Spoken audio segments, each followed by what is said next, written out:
Being sentenced to prison is a terrifying proposition. And what's worse than being locked inside with thousands of other inmates? Being locked in a room with yourself. Just yourself.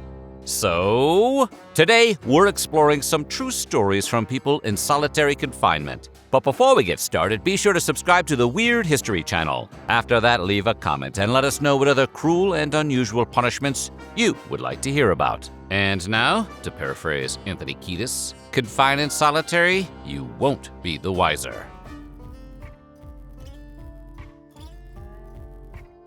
Believe it or not, some prisoners believe the death penalty is actually preferable to a life of solitary confinement. Too extreme to be true? Well, it's the opinion of many who have had to endure this punishment, so you might want to take their word for it. For instance, William Blake, not the 18th century poet, but a 20th century prisoner convicted in 1987 of shooting 2 police officers, killing 1, who wrote an essay in 2013 about serving 25 years of his 77-year sentence in solitary confinement. He said that his banishment to solitary was a punishment that I am convinced beyond all doubt is far worse than any death sentence could possibly have been. In addition to his 23-hour-a-day confinement to a cell, Blake explains that his recreation time is spent in a concrete yard by himself. While in his cell, he's allowed 10 books or magazines total, 20 pictures of the people you love, writing supplies, a bar of soap, toothbrush and toothpaste, 1 deodorant stick, but no shampoo. And that's about it. Many inmates who experience solitary spend their days writing, creating art, or reading the same books they've read hundreds of times before.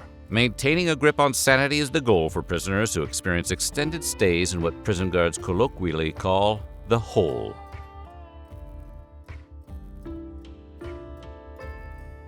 Now, a little private R&R doesn't sound that bad. But long stretches of extreme isolation can have a deep impact on humans, who are social animals. People can experience depression, weight loss, and lethargy if unable to interact with others. And time spent in extreme isolation can stay with them long afterward.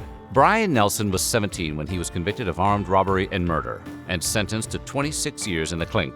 After bouncing around several prisons, including an escape from Stateville Correctional Center, he was transferred to Illinois State's Tams Correctional Center, a supermax facility where Nelson spent 12 years in solitary confinement. Nelson was released in 2010 and said that his time in solitary confinement was always with him. In a 2012 interview, he told the ACLU, "I'm still in that box." In 2016, he told the Illinois House Committee, during a review of the use of solitary confinement in the state's penal system, "Those 4 walls beat me down so bad." Nelson passed away in 2021.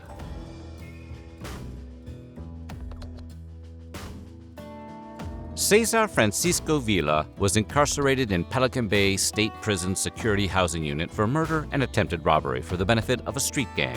Pelican Bay is the only supermax state prison in California. He was gang validated, which means prison administration was worried about his safety and the safety of others around him.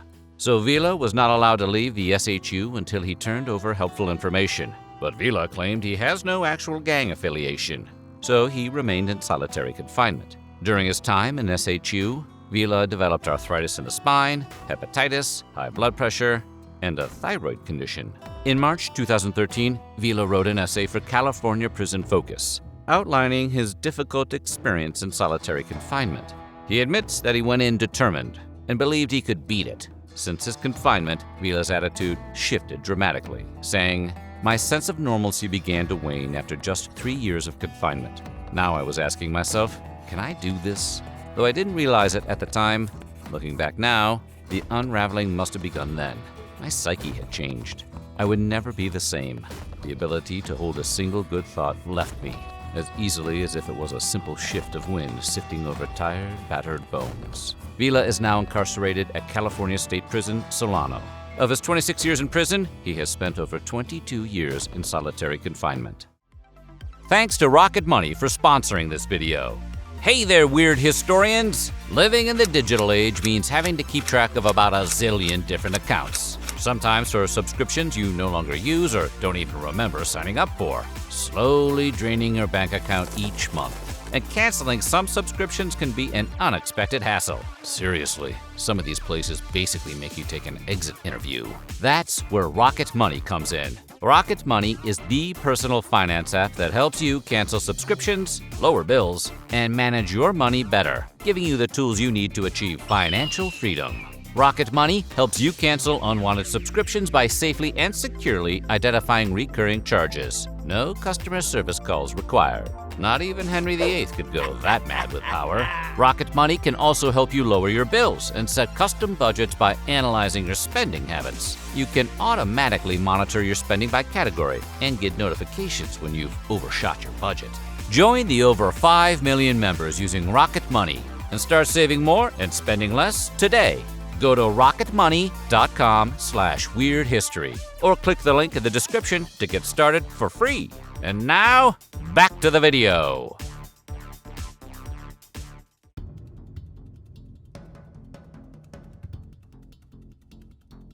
Solitary confinement is typically reserved for high-risk individuals, but even in those cases, it can make a bad situation worse. In 2013, Army intelligence analyst Chelsea Manning was convicted by court-martial for, among other things, violating the Espionage Act by leaking 750,000 classified or sensitive military and diplomatic documents. 3 years into her sentence, she was convicted for possession of prohibited material and for disrupting the orderly running of the prison by attempting suicide. She served 7 days in solitary confinement for the infractions. Mental health experts questioned the decision to isolate Manning, citing studies that indicate solitary confinement can exacerbate depression, anxiety, and suicidal ideation. During her confinement, Manning again attempted to take her own life, citing psychological torment that allegedly occurred on the ward, which authorities denied. Manning's representative maintained that Manning has endured demoralizing and destabilizing assaults on her health and her humanity. Manning's 35-year sentence was commuted by President Barack Obama after 7 years. She is now a speaker and DJ.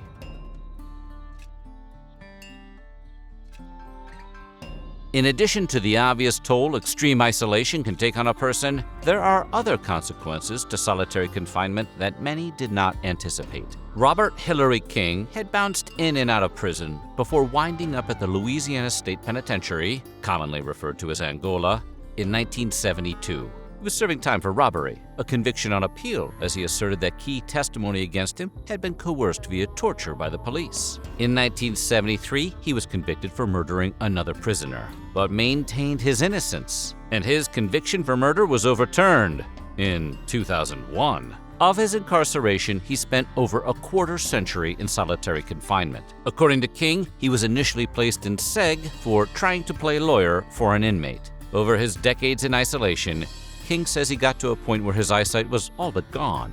He told the ACLU, "It was in 1983 and I couldn't see really 6 feet in front of me. What had happened was my eyes had become acclimated to smaller distances. The thought dawned on me that being in a small cell like that, you could be impacted." The psychological impact of solitary confinement takes the forefront of the conversation around the long-term impacts of the punishment. However, enduring extended amounts of time alone in a small cell also may have physical implications based on a lack of sunlight, fresh air, and of course, adequate room to move around.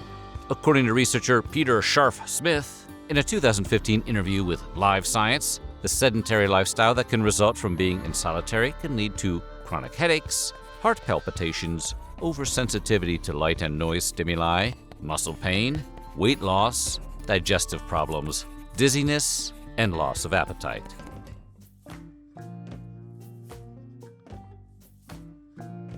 In 1970, comparative psychologist Harry Harlow conducted the monkey love experiments. In some of these experiments, a baby monkey was locked inside a small cage, which Harlow christened the Pit of Despair, to reveal the impact that confinement can have on the mind.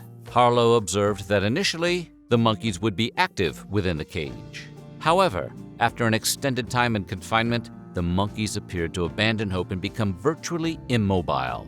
Harlow even went so far as to declare that the monkeys had gotten to the point where they viewed their situation as utterly hopeless. This mental state is often referred to as learned helplessness. The observations from this experiment have been used to advocate for greater prison ethics. Psychologist Dr. Lisa Weitz-Lipton was sentenced to 52 months in prison for conspiracy to commit mortgage fraud. These charges came in the first year of her doctoral education, later writing that, I feared losing my mind.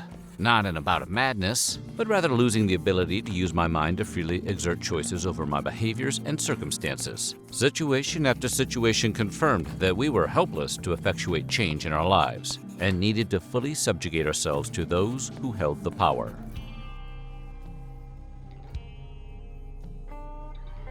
Americans have debated the use of capital punishment for decades.